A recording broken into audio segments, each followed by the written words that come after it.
11वीं का रिज़ल्ट आया हुआ है और इस कहानी के मेन बल्लेबाज का प्रदर्शन तो निराशाजनक ही है। इस बल्लेबाज पे प्रेशर सोचिए, पीसीएम में से एक सप्लीमेंट्री एंड बाकी दो में भी स्कोर कुछ खास नहीं है। सबसे अच्छे मार्क्स इंग्लिश में, पर नीदरलैंड्स के खिलाफ रन बनाने पे शाबाशी किसको मिलती है? घर में टेंशन है, पाकिस्तान इंडिया बॉर्डर से ज़्यादा। अब डांट पड़ जाए तो लड़के झेल भी जाते हैं, थोड़े बेशर्म होते हैं क्योंकि वो, और दूसरी वजह उन्हें लगता है कि चलो घर वालों से बोझ तो उठ गया, इनका मन तो हल्का हो गया, और ये सोच के उनका मन भी हल्का हो जाता है। इस देश के कुछ बाप बेल्ट, थप्पड़, झाड़ू, लेजम जाने क्या क्या चला के अपनी औलाद को सीधा कर लेते हैं, और औलाद इसकी आदत डाल भी लेती है कि मार तो सिर्फ बदन पर पड़ती है, पर एक मार है जो पड़ती है मन पर, और ये होता है अचूक हथियार। इसको कहते हैं साइलेंट ट्रीटमेंट। पापा ने अब बात करना छोड़ दी है। दरवाजे पर पड़ा अखबार अब वो खुद उठा लेते हैं, और फ्रिज में से पानी की बोतल भी वो खुद ही ले लेते हैं। ये तरीका नया नहीं है, इसका इजाद हुआ था 6 साल पहले, जब बल्लेबाज मैच के एक इम्पॉर्टेंट मैच में 0 पे आउट हो गया था, गोल्डन डक। तब पापा ने साइलेंट ट्रीटमेंट दिया, और 5 महीने के साइलेंट ट्रीटमेंट के बाद बल्लेबाज ने मैच में ही शतक मार दिखाया। ये तरीका तो कारगर रहा, पर समय बदल गया है। वो form is temporary, class is permanent कहते तो हैं, बट कुछ लोगों का क्लास भी चला जाता है। अभी अपना नायक एकेडमिक का विनोद कामली बन गया है। पोटेंशियल तो था, पर सही दिशा में नहीं जा पाया, हार्मोनल इम्बैलेंस की चकाचौंध में खो गया।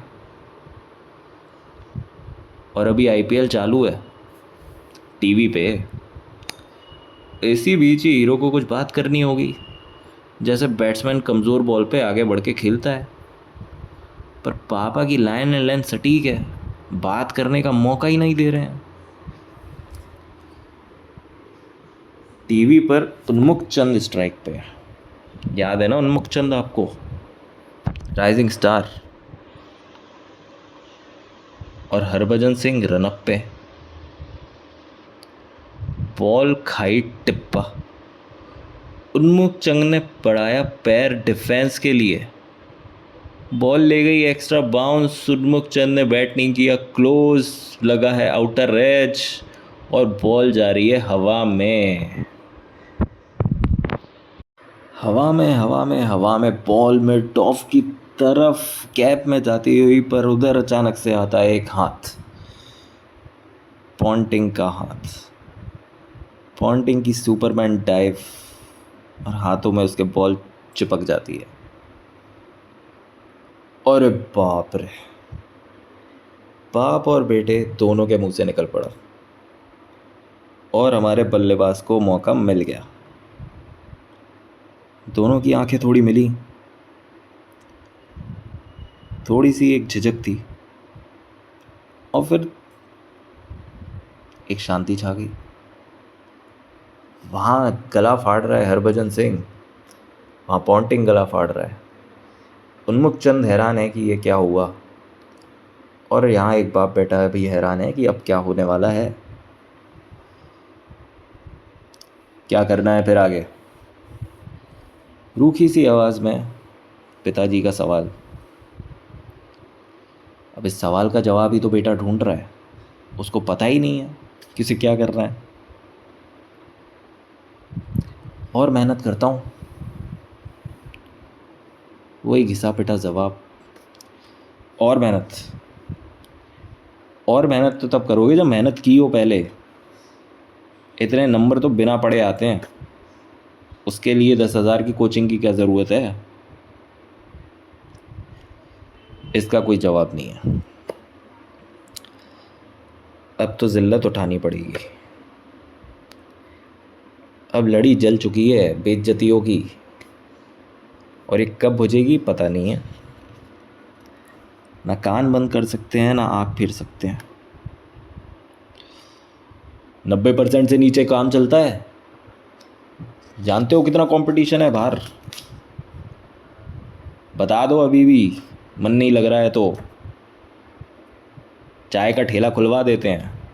वो भी ढंग से कर पाओगे कि नहीं पता नहीं है। ये सब नया नहीं है, अब तो आदत हो चुकी है बल्लेबाज को। और कोई और होता तो शर्म से पानी पानी हो जाता है ऐसी बातें सुन के। बट हमारा बल्लेबाज अभी भी पॉन्टिंग के कैच के बारे में सोच रहा है। सच यही है, हिंदुस्तानी लड़कों का सच यही है।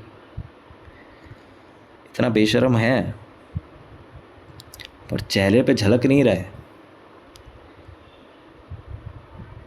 और एक अजीब सा सन्नाटा कमरे में भर चुका है, क्योंकि नायक पे जवाब है नहीं और उधर से और कोई कटाक्ष है नहीं।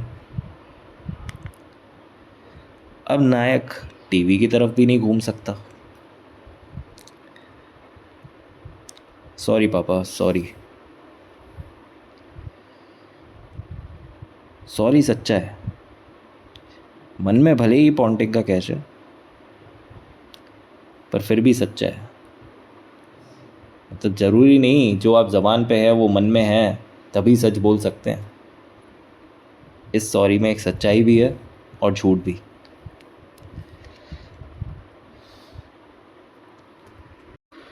सच ये है कि बल्लेबाज सही में दुखी है। हर बेटा दुखी होता है। हिंदुस्तानी बेटों का एक और सच है ये, अपने बाप का सर झुका के सब दुखी होते हैं। झूठ ये है कि बेटे को नहीं पता कि वो आगे क्या करेगा, क्या टेक्निक वो सुधारे कि फिर से वो शतक लगा सके। उसे नहीं पता कि आगे वो क्या करेगा या कुछ कर भी पाएगा कि नहीं। पर बल्लेबाज फिर भी खुश है कि कम से कम पापा की भड़ास तो निकली। और पॉन्टिंग का कैश तो क्या ही था यार, सब उसी की वजह से तो हुआ है।